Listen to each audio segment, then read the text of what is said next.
Ramen and Bluebonnet.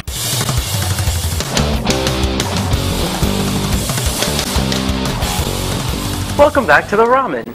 Unfortunately, Lambert the Hammer, our music anchor, has come down with a terrible case of the lame excuses. Yeah, you know, first it was the car not starting, dog ate his homework, and then the last one we got was the inflamed rectum. Oh, first of all, that's disgusting, and second of all, yeah, right. However, all is not lost, because the height of LSU music went down this weekend at Groovin' on the Grounds. Here's Ben Wallace to show you why you are a moron if you did not attend. You gotta go to class because you gotta learn so you can get a good job. Words of wisdom at this year's Groovin' on the Grounds. They even had rock climbing, and that's where we caught up with bodybuilder Bodacy Bailey. Yeah, it's pretty rocky. Yeah, he was talking about the music. But here's what the crowd and this dancer came to see. Jay Sean's birthday. Okay, for real this time. Battle of the Bands winner Stone Rabbits opened the mini music festival, and we caught up with them eventually. We love the crowd and we love all our fans. We got a great crowd response. Turns out we found some of those loyal fans. I thought they were good. I've never really heard them before, so it was fun to hear them for the first time. Oh, those rabbit roadies. The Daylights, who tour with One Republic, came up next. And then we met up with Can You Duet winner Steel Magnolia. I feel very at home. My mom made crawfish etouffee and brought it to me on the bus, so I'm good. Man, I hear that the crawfish are the cousin of the headlights, though. And where exactly did you hear this? But I ate a big bowl of it anyway. It's really good. The duo was a little shocked to find out one fun fact about the concert. What is it? Is there no alcohol here? Is that what you're saying? Oh, no comment. Oh yeah, I actually didn't hear about that until like 20 minutes ago. We were actually going to get daiquiris before we can come over here, but that would have been a bad idea. I'm here at Groovin' on the Grounds 2011 having a very swell time, not wasted.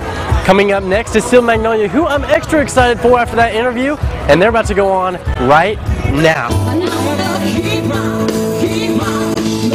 Steel Magnolia rocked the country scene for some time before darkness settled in with the arrival of Jay Sean. Alcohol-free fans were crowd surfing, and Jay Sean's DJ pumped up the crowd with a real gangster talk. A few uninvited guests showed up to the party as well. Wait, you see? I have like a mosquito on my face. This is something that does not happen in England. Jay Sean invited one lucky fan up on the stage where she probably wet her panties in pure excitement.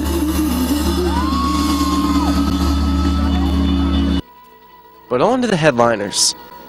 One Republic's performance energized the post-Jay Sean crowd just enough to jump up and down solid for about the last 30 minutes of the concert. But it was Jay Sean who left us with a pretty sick beatbox.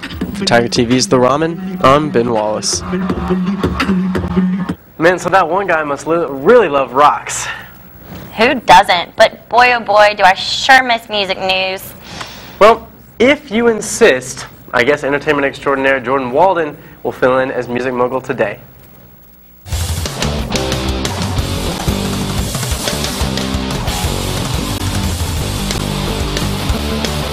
Hi there.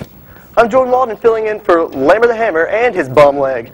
And I guess we should just get right into it. Let's pull at random from the CD holder of Destiny and see which albums are dropping this week. Well, if you haven't already downloaded it for free on that internet machine, you can get Britney Spears' Femme Fatale in stores today. But I'd advise against it. If you buy any Britney products, you're probably going to want a DVD. Because let's face it, she may be easy on the eyes, but not so much on those ears. Apparently the album's no good because after hearing a few tracks, Enrique Iglesias was no longer willing to go on tour with her. But he's Mexican anyways, who cares? And Snoop Dogg's been spending a lot of time in the studio with none other than Korn's guitarist Robert Patterson and winner Charlie Sheen. Yeah, apparently Snoop brought the weed, Charlie brought the coke, and Patterson brought the only knowledge of music between the three of them. Their collaboration is called Dogumentary. As long as we're on the topic of dope smoking, I might as well add that Wiz Khalifa is out with a new one as well, appropriately entitled Rollin' Papers. And for all you hipsters and yuppies alike, I think I got another one here for you. Radiohead's out with The King of Limbs. Might be good. They've been kind of hit and miss for the past few years, but yeah, I'll check it out. But if you want to ditch those headphones and entertain your eyes as well as ears, look no further than the Varsity Theater.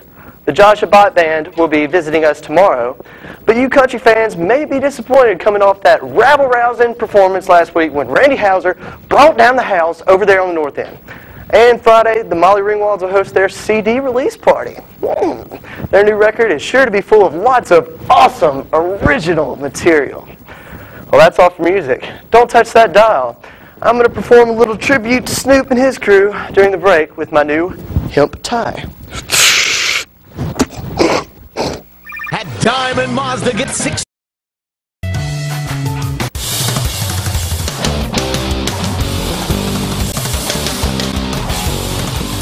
And welcome back to the Ramen.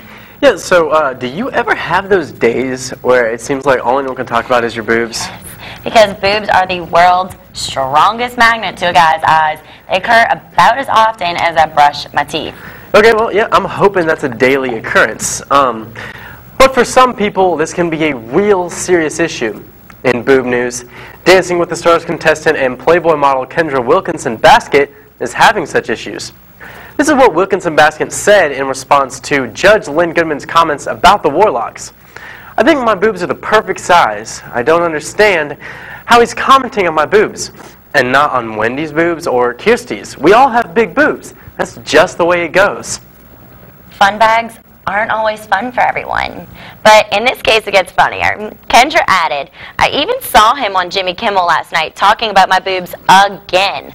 I'm like, what is it about my boobs? Just because I'm a Playboy girl, they feel like they have to use my boobs as their little attack weapon thing? It's funny how the only news that comes out of Dancing with the Stars is this. In valuable hair follicle news, 2 bodyguards have been stationed outside the $40,000 Bieber hair locks, which are on display at different places around the country. The priceless strands are not talking to media, but have confirmed they'll continue with their tour around America's museums as scheduled. He doesn't need a bodyguard. Nobody's after that prepubescent body of his. You know, that may be true, but they just need to keep him on the payroll. Okay. And in nerd news, comic books are getting sexy. The Female Force series, which includes the likes of Michelle Obama and Sarah Palin, features this steamy cover of Angelina Jolie revealing an amount of animated cleavage that'll surely move some men from 6 to midnight. Although the focus of this series is Jolie's career, life choices, and time spent as a U.S. ambassador, looks like the Geek Squad comic producers just couldn't avoid sex appeal. Always a difficult task with someone like Jolie. In class scheduling news, James Franco has agreed to teach a directing class to third-year students at the Greenwich Village campus of NYU next fall.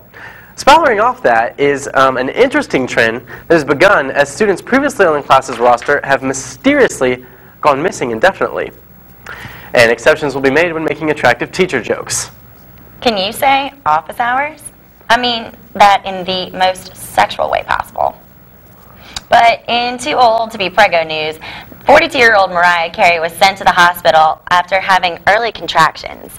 Husband Nick Cannon issued a statement saying if she doesn't make it through the pregnancy, then he'll dial up some of Nickelodeon's finest. In reality television news, the whispers are out about Donald Trump's 2012 presidential bid. But because of networking rights with NBC and The Apprentice, he cannot yet formally announce the bid. Trump also says that he's worried that if he is under presidential stress, the rest of his toupee-style hair might just fall right out.